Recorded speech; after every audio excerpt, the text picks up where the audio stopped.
Senhores, como estão? Tudo bem? Temos a oportunidade aqui de continuar o nosso raciocínio sobre direito empresarial. Mais especificamente, o assunto dessa gravação é nome empresarial. Trate-se de um empresário individual, aquela pessoa natural que exerce empresa, ou ainda do empresário coletivo, que é uma pessoa jurídica, ambos sempre terão um nome, que nós chamamos de nome empresarial, que identifica esse sujeito que exerce empresa. Desse modo, a partir do momento em que há a iniciativa, o próprio ato constitutivo do exercício da decisão de se iniciar uma empresa, é conferido a esse empresário uma identificação, que servirá tanto para que esse empresário, inclusive pessoa jurídica, ganhe uma personalidade, ganhe uma identidade, tanto como vamos conversar, para que terceiras pessoas tenham essa indicação de quem se trata da personalidade de um sujeito empresário, trate-se de pessoa física ou trate-se de pessoa jurídica. A primeira informação que eu posso passar para os senhores, que o nome empresarial ele é decidido pelos sócios ou pela pessoa física quando do ato constitutivo. Então, a exemplo, quando trabalhamos com uma sociedade limitada, uma sociedade anônima, do contrato social do estatuto, é uma cláusula essencial que se diga qual é o nome que será adotado por essa sociedade empresária. É esse nome que será utilizado para os contratos, é esse nome que estará no cheque, que estará nas notas fiscais, que estará lá no recibinho do cartão de crédito. O nome empresarial é o nome formal desse empresário, que se difere e não podemos confundir com outras insígnias, com outras denominações que também identificam a atividade do empresário principalmente. Por exemplo, o nome empresarial, que é esse nome formal que identifica a figura do empresário, é diferente do título do estabelecimento, por exemplo. Então, não raras vezes, um ponto comercial, quando você passa em frente, tem uma placa ou letreiros com uma identificação do nome daquela atividade. Por exemplo, Bar do Cassi. Bar do Cassi, como um letreiro na frente de um ponto comercial, seria o título do estabelecimento. Sendo que, na verdade, o nome empresarial desse empresário poderia ser Cassi, Comércio de Bebidas Limitado. Então, há uma diferença flagrante entre um e outro.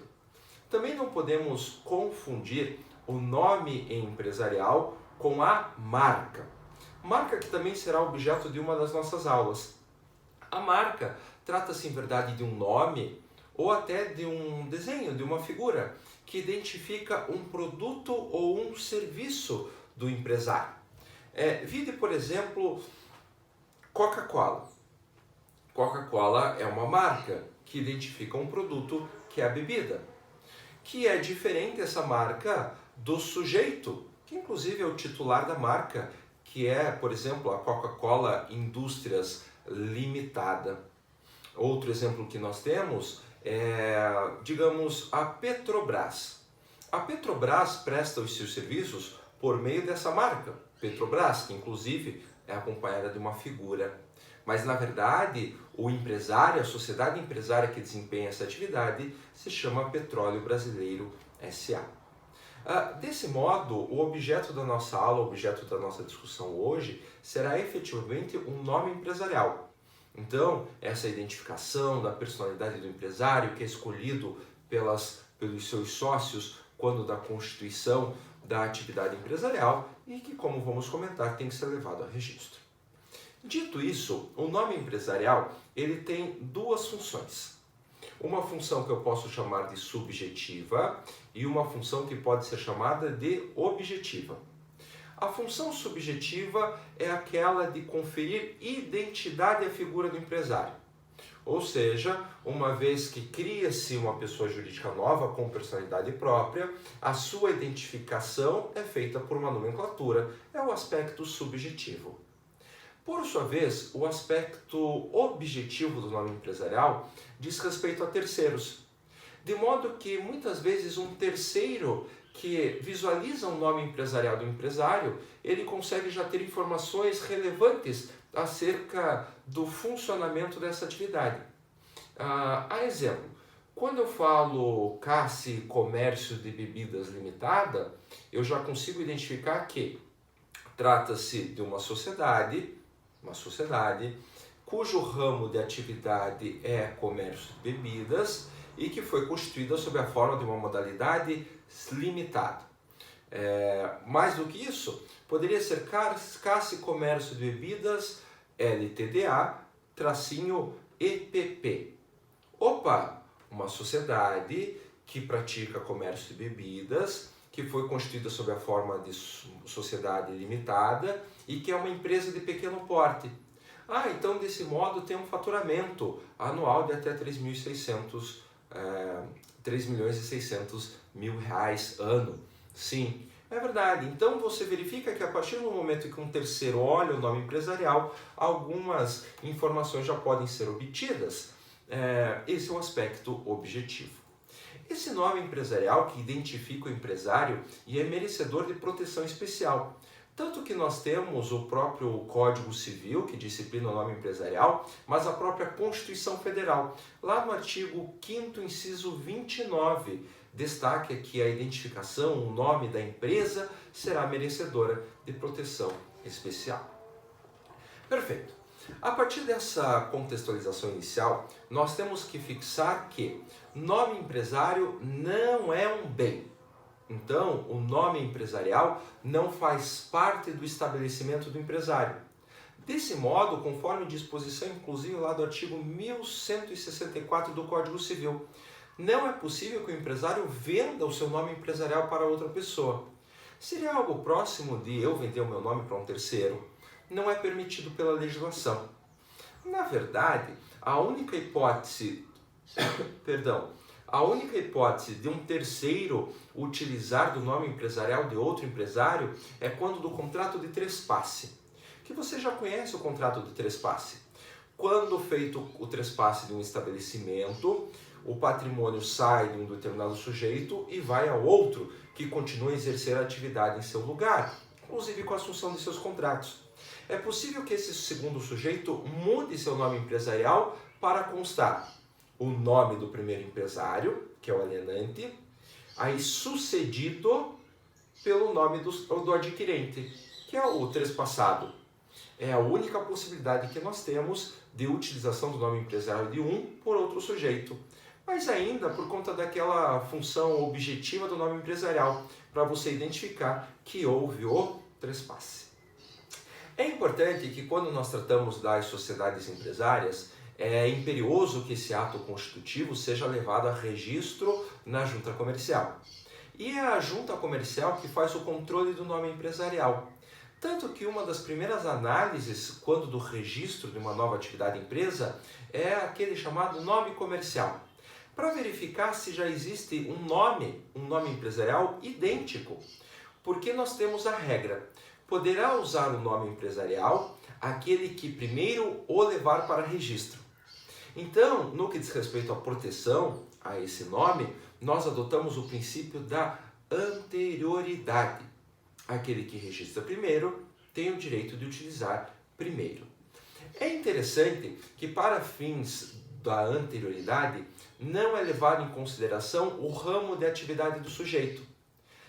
Tal como nós vamos falar adiante em outras insígnias, outros nomes protetivos ao empresário, existe lá o princípio da especificidade, ou seja, ramos diferentes de empresários e que o mesmo nome, por exemplo, o mesmo título de estabelecimento, poderia ser utilizado para ramos distintos. Quando se trata de nome empresarial, não existe esse princípio da especificidade ou da especialidade, no sentido de que qualquer que seja o ramo de atividade não pode ter um nome igual.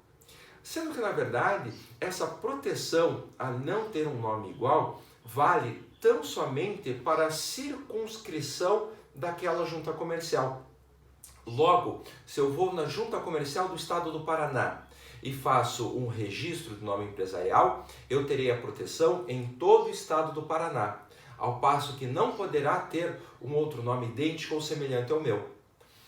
Por sua vez, eu posso ter um nome idêntico ou semelhante na junta comercial de outro estado, em que vai ter proteção em toda a circunscrição daquele estado. O Departamento Nacional do Registro do Comércio, ele traz a possibilidade de você ter uma proteção nacional ao seu nome empresarial, de modo que, dada a anterioridade, nenhum outro sujeito empresário poderá se utilizar do mesmo nome empresarial que o seu. Porém, para isso, é um pouco trabalhoso. Você precisa ir em cada junta comercial estadual e proceder ao devido registro. Mas, tanto nesse caso, não poderá ter um nome empresarial idêntico ou semelhante anterior. Quando eu falo de nomes iguais ou semelhantes, é porque eu trabalho o nome empresarial sob o ponto de vista de expressão homógrafas ou homófonas. Uma expressão homógrafa é aquela que tem a mesma grafia. Então, Cássia Comércio de Bebidas Limitada, tracinho, microempresa. Eu não posso ter uma outra sociedade, um outro empresário que se utilize do mesmo nome. Porém, imagine um sujeito que leva a registro um nome empresarial que não é Cássia com 2 S, e sim Cássia, hipoteticamente, CACI. Cássia Comércio de Bebidas Limitada, tracinho ME. Nesse raciocínio, embora não seja homógrafa, tratar-se-á de um nome homófono, que também é proibido pela legislação. Tanto é assim é possível que, ainda que seja levado a registro um nome homógrafo ou homófono, nós temos o princípio da anterioridade e existe a possibilidade de você pedir a anulação do nome empresarial alheio. De modo que tem que ser privilegiado aquele que procedeu ao registro em primeiro lugar. Nós temos essa previsão lá no artigo 1167 do Código Civil. Ao passo que, a qualquer tempo, pode-se buscar então a anulação no registro. Na medida em que, lembre-se, o nome empresarial identifica a figura do empresário e você não quer que numa mesma circunscrição, no mesmo estado, haja um outro empresário com o mesmo nome que o seu. Até porque nós temos lá na Lei 9.279, que será bastante objeto do nosso estudo, que é a Lei de Propriedade Industrial,